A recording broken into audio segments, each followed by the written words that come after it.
Worksheet 51 ચિત્ર આધારિત ચર્ચા. તો આ શેનું ચિત્ર દેખાય છે? શેનું દેખાય છે? આને શું કહેવાય? બગીચો. બગીચો, બરાબર. તેમાં શું શું દેખાય છે તમને? લપસણી, હિંચકો, છોકરા. છોકરાઓ શું કરે છે? રમે છે.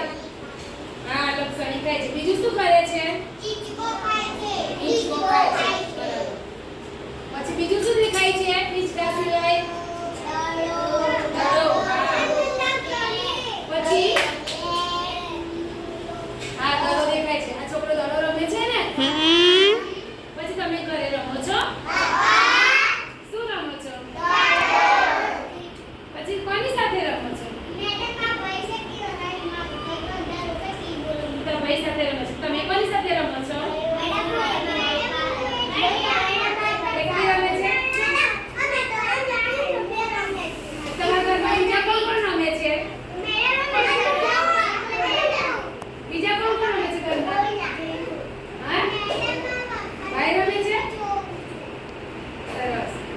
થોડી વાર રમત રમવાની ખબર પડી? સ્કૂલમાંથી ઘરે જાઓ ને શાળા છૂટ્યા પછી હાથ પગ ધોવાના, નાસ્તો કરવાનો, થોડી વાર લેસન કરવાનું, પછી થોડી વાર રમત રમવાની. કોઈ પણ એક રમત રમવાની. રમત રમવાથી શરીર આપણું સ્વસ્થ રહે, તંદુરસ્ત રહે છે.